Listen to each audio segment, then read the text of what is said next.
Saya Ilham Alfian Ramadan Kamran dari jurusan Manajemen Fakultas Ekonomi Universitas Negeri Makassar.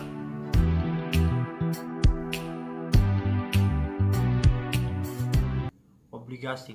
Obligasi merupakan surat utang jangka menengah dan panjang yang dapat dipindah tangankan yang berisi janji dari pihak yang menerbitkan untuk membayar imbalan berupa bunga pada periode tertentu dan melunasi pokok utang pada waktu yang telah ditentukan kepada pihak pembeli obligasi tersebut. Jenis obligasi. Obligasi memiliki beberapa jenis yang berbeda, yaitu dilihat dari sisi penerbit. 1. Corporate bonds.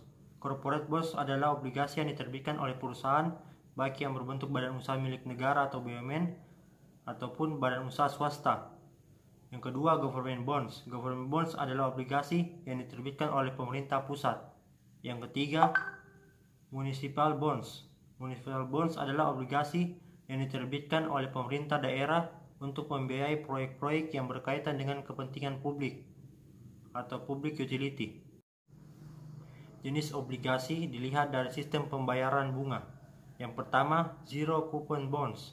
Zero coupon bonds adalah obligasi yang tidak melakukan pembayaran bunga secara periodik. Namun, bunga dan pokok dibayarkan sekaligus pada saat jatuh tempo. Yang kedua, coupon bonds. Coupon bonds adalah obligasi dengan kupon yang dapat diulangkan secara periodik sesuai dengan ketentuan penerbitnya. Yang ketiga, fixed coupon bonds. Fixed coupon bonds adalah obligasi dengan tingkat kupon bunga yang telah ditetapkan sebelum masa penawaran di pasar perdana dan akan dibayarkan secara periodik. Yang keempat, floating coupon bonds. Floating coupon bonds adalah obligasi dengan tingkat kupon bunga yang ditentukan sebelum jangka waktu berdasarkan suatu acuan atau benchmark tertentu seperti average time deposit atau ATD, yaitu rata-rata tertimbang tingkat suku bunga deposito dari bank, pemerintah, dan swasta. Jenis obligasi dilihat dari hak penukaran atau opsi. Yang pertama, convert bonds. Convert bonds atau obligasi yang memberikan hak kepada pemegang obligasi untuk mengkonversikan obligasi tersebut ke dalam sejumlah saham milik penerbitnya. Yang kedua, exchangeable bonds.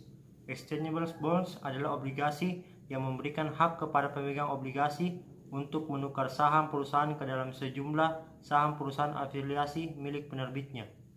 Yang ketiga, callable bonds.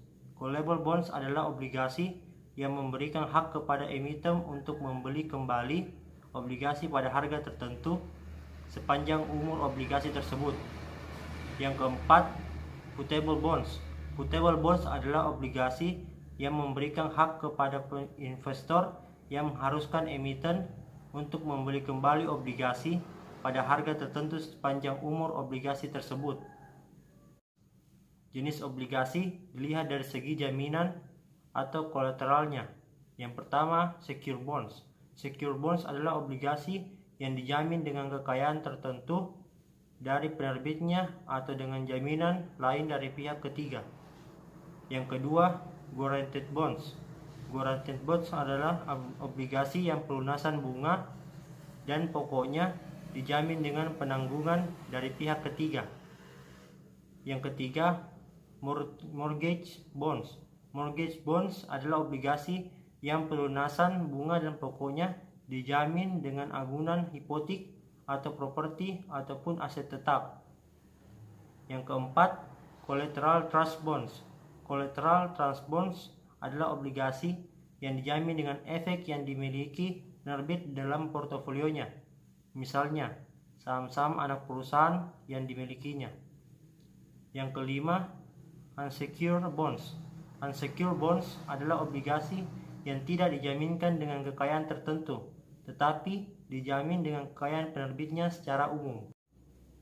Jenis obligasi dilihat dari segi perhitungan imbal hasil. Yang pertama, conventional bonds. Conventional bonds adalah obligasi yang diperhitungkan dengan menggunakan sistem kupon bunga. Sharia bonds.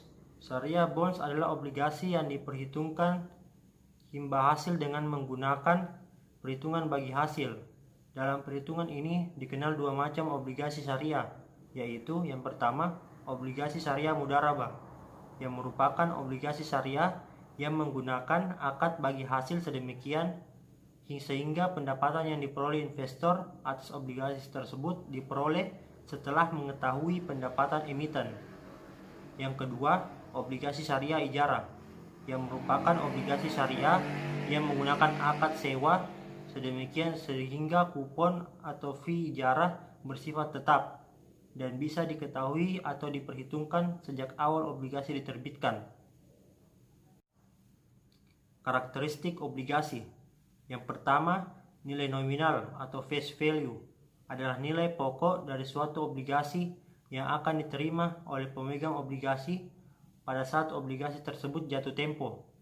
Yang kedua, kupon atau the interest rate adalah nilai bunga yang diterima pemegang obligasi secara berkala. Kupon obligasi dinyatakan dalam annual percentage. Yang ketiga, jatuh tempo atau maturity adalah tanggal di mana pemegang obligasi akan mendapatkan pembayaran kembali pokok atau nilai nominal obligasi yang dimilikinya. Periode jatuh tempo obligasi bervariasi, mulai dari 365 hari sampai dengan di atas 5 tahun. Obligasi yang akan jatuh tempo dalam waktu 1 tahun akan lebih mudah untuk diprediksi, sehingga memiliki resiko yang lebih kecil dibandingkan dengan obligasi yang memiliki periode jatuh tempo dalam waktu 5 tahun. Secara umum, semakin panjang jatuh tempo suatu obligasi, semakin tinggi kupon atau bunganya. Yang keempat, penerbit atau emiten atau user. Mengetahui dan mengenal penerbit obligasi merupakan faktor sangat penting dalam melakukan investasi obligasi retail. Mengukur risiko atau kemungkinan dari penerbit obligasi tidak dapat melakukan pembayaran kupon dan pokok obligasi tepat waktu atau disebut dengan default risk dapat dilihat dari peringkat atau rating obligasi yang dikeluarkan oleh lembaga pemeringkat seperti Pevindo atau Kasnio Indonesia. Assalamualaikum warahmatullahi wabarakatuh. Perkenalkan, nama saya Andi Agung Muhameru dari Universitas Negeri Makassar, jurusan Manajemen, Fakultas Ekonomi. Ada 3 kemungkinan harga pasar dari obligasi yang ditawarkan, yaitu yang pertama, nilai par. Harga obligasi sama dengan nilai nominal. Misal, obligasi dengan nilai nominal Rp 50 juta rupiah dijual dengan harga 100%, maka nilai obligasi tersebut adalah 100% kali 50 juta rupiah sama dengan 50 juta rupiah. Yang kedua itu dengan premi. Harga obligasi lebih besar dari nilai nominal. Misal, obligasi dari nilai nominal 50 juta rupiah dijual dengan harga 102%, maka nilai obligasi adalah 100 kali 102% kali 50 juta sama dengan 51 juta rupiah. Yang ketiga itu at discount dengan diskon. Harga obligasi lebih kecil dari nilai nominal. Misalkan dengan nominal 50 juta rupiah dijual dengan harga 98%, maka nilai dari obligasi tersebut sama dengan 49 juta. Penilaian harga obligasi. Penilaian obligasi berarti penentuan harga obligasi. Pada penilaian sekuritas termasuk obligasi, pada umumnya digunakan konsep nilai yang sekarang atau present value. Dengan prinsip ini, nilai obligasi yang akan ditentukan adalah nilai intrinsiknya, yaitu nilai obligasi bisa diestimasi dengan mes dikonto semua aliran kas yang berasal dari pembayaran kupon ditambah pelunasan obligasi sebesar nilai par pada saat jatuh tempo.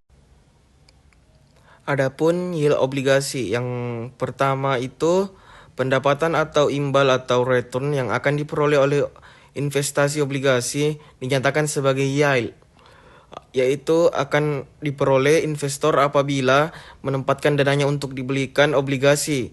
Sebelum memutuskan untuk berinvestasi obligasi, investor harus mempertimbangkan besar yield obligasi sebagai faktor pengukur tingkat pengambilan tahunan yang akan diterima.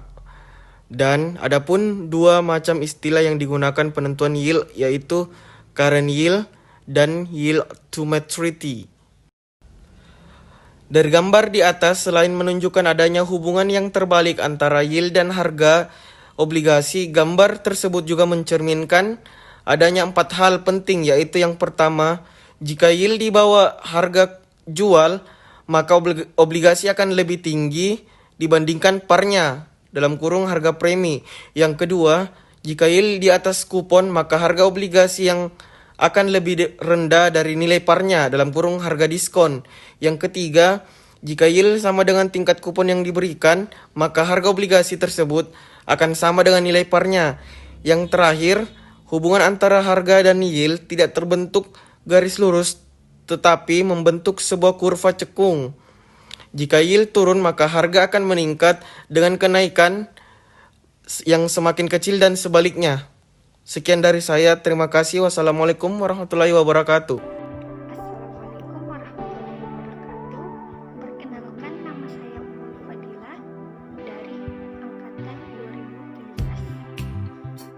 2017. Baik, untuk materi selanjutnya yaitu maturitas dan harga obligasi, di mana perubahan harga obligasi akibat perubahan tingkat bunga pasar dipengaruhi oleh maturitas dan tingkat kupon dari obligasi. Bila terjadi kenaikan atau penurunan tingkat bunga, maka harga obligasi yang mempunyai maturitas lebih lama akan mengalami penurunan atau kenaikan harga yang lebih besar dibandingkan dengan obligasi yang mempunyai maturitas yang lebih pendek, ceteris paribus. Perubahan harga obligasi pada berbagai tingkat bunga pasar, pada berbagai maturitas, dan pada kupon 16%. Selanjutnya, tingkat kupon dan harga obligasi. Perubahan harga obligasi karena adanya perubahan tingkat bunga juga tergantung pada tingkat kupon yang diberikan oleh obligasi tersebut. Bila terjadi perubahan tingkat bunga, maka harga obligasi yang mempunyai tingkat kupon yang lebih rendah akan relatif lebih berfluktuasi dibandingkan dengan harga obligasi yang tingkat kuponnya lebih tinggi. Perubahan harga obligasi dan tingkat bunga pasar pada obligasi maturitas 10 tahun pada berbagai tingkat kupon obligasi. Selanjutnya, durasi, di mana durasi merupakan ekonomi suatu obligasi, sehingga durasi obligasi adalah sama dengan jumlah tahun yang dibutuhkan untuk mengembalikan harga pembelian obligasi. Lamanya durasi suatu obligasi ditentukan oleh 3 faktor, yaitu maturitas obligasi, pendapatan kupon, dan yield to maturity, atau yang biasa disingkat dengan YTM. Maturitas mempunyai hubungan searah dengan durasi. Kupon dan YTM mempunyai hubungan terbaik dengan obligasi. Jika maturitas dan YTM tetap, semakin besar pendapatan kupon, maka akan semakin pendek nilai durasi. Jika pembayaran kupon dan maturitas obligasi tetap, semakin besar YTM, maka akan semakin pendek nilai durasi. Selanjutnya, obligasi perusahaan. Dalam obligasi perusahaan ini, kelompok kami hasil penelitian Yesi Arifman dengan judul pengaruh likuiditas, profitabilitas, dan leverage terhadap peringkat obligasi perusahaan. Nah, selanjutnya rumusan masalah penelitiannya sendiri, yaitu yang pertama, pengaruh likuiditas terhadap peringkat obligasi perusahaan yang terdaftar di Bursa Efek Indonesia. Yang kedua, pengaruh profitabilitas terhadap peringkat obligasi perusahaan yang terdaftar di Bursa Efek Indonesia. Yang ketiga, pengaruh leverage terhadap peringkat obligasi perusahaan yang terdaftar di Bursa Efek Indonesia. Berdasarkan dari latar belakang yang telah dijelaskan, maka dapat ditarik kesimpulan bahwa current ratio atau CR tidak berpengaruh terhadap kemungkinan peringkat obligasi pada obligasi perusahaan yang beredar di Bursa Efek Indonesia pada tahun 2008 sampai 2011.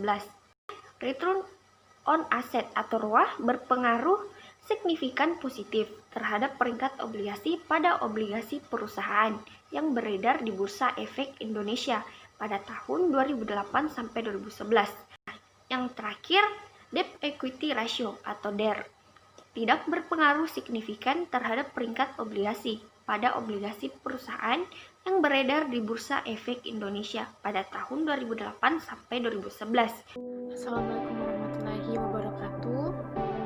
Nama saya Rini Febrianti. Saya dari jurusan Manajemen Fakultas Ekonomi Universitas Negeri Makassar. Saya akan melanjutkan materi yang telah dipaparkan oleh rekan saya sebelumnya. Untuk materi selanjutnya yaitu studi kasus dari obligasi pemerintah. Nah, kami mengambil studi kasus dari penelitian Mira Hastin SE, ME, dosen STKIP Kerinci, Dr. Idris MSI, dosen Fakultas Ekonomi UNP, dan Dr. Hasdi Aimon MSI, dosen Fakultas Ekonomi UNP, dengan judul Analisis Pasar Obligasi Pemerintah di Indonesia tahun 2013. Nah, latar belakang dari penelitian ini yaitu terjadinya krisis ekonomi pada tahun 1997 di Indonesia yang mengakibatkan perekonomian mengalami krisis yang berkepanjangan. Nah, krisis ekonomi ini mengakibatkan pemerintah Indonesia terbelit hutang yang berat untuk membiayai perekonomian. Nah, pasca krisis, pemerintah menggunakan penyusunan anggaran yang tidak berimbang sehingga dalam penyusunannya bisa terjadi surplus atau defisit APBN. Defisit anggaran pendapatan belanja negara atau APBN mendorong pemerintah untuk mengeluarkan obligasi yang bertujuan untuk menarik dana masyarakat dan menopang APBN. Semakin tinggi tingkat kebutuhan dana untuk menopang obligasi, maka semakin banyak pula obligasi yang akan diterbitkan. Nah, obligasi pemerintah ini dipilih karena dipandang memiliki resiko investasi yang lebih rendah jika dibandingkan dengan obligasi korporasi. Dari hasil penelitian, diperoleh bahwa defisit anggaran berpengaruh signifikan dan arahnya positif terhadap penawaran obligasi pemerintah di Indonesia. Pinjaman luar negeri, pemerintah berpengaruh signifikan terhadap penawaran obligasi juga. Kemudian, suku bunga SBI berpengaruh signifikan terhadap penawaran obligasi. Dan permintaan obligasi pemerintah juga berpengaruh signifikan terhadap penawaran obligasi pemerintah dan arahnya negatif atau berlawanan. Suku bunga SBI berpengaruh signifikan terhadap permintaan obligasi. Investor asing yang sebelumnya memboyong obligasi bertenor panjang enggan melepaskan barangnya. Ini merupakan pengaruh dari surat utang negara. Terakhir, penawaran obligasi berpengaruh signifikan terhadap permintaan obligasi dan arahnya negatif. Nah, studi kasus selanjutnya yaitu mengenai obligasi pemerintah daerah. Kami mengambil penelitian dari Dian Insani Ambarwati, Badan Pemeriksa Keuangan Republik Indonesia, Edi Suwandi Hamid, dosen Universitas Islam Indonesia, dan John Suprihanto, Fakultas Ekonomi Universitas Gadjah Mada dengan judul Kelayakan Pembiayaan Obligasi Daerah untuk Pembangunan Proyek Bus Rapid Trans guna menunjang ketahanan ekonomi daerah, studi pada pemerintah Provinsi Sulawesi Selatan. Nah, latar belakangnya, karena keterbatasan fiskal yang dimiliki, pemerintah Provinsi Sulawesi Selatan perlu menerbitkan obligasi daerah sebagai alternatif pembiayaan pembangunan khususnya untuk pembangunan BRT. Obligasi daerah dapat memberikan tambahan dana pembangunan sehingga pemerintah daerah tidak tergantung pada APBN. Hasilnya, berdasarkan penelitian tersebut, dapat ditarik kesimpulan yang pertama, mengingat pentingnya keberadaan BRT di kawasan Maminasata, pemerintah Provinsi Sulawesi Selatan perlu segera mencari alternatif pembiayaan di luar APBD. Berdasarkan hasil studi kelayakan, kegiatan, dan perhitungan rasio-rasio keuangan, pemerintah Provinsi Sulawesi Selatan dapat memanfaatkan obligasi daerah sebagai alternatif pembiayaan. Yang kedua, penerbitan obligasi daerah untuk membangun infrastruktur publik BRT dapat menunjang ketahanan ekonomi daerah.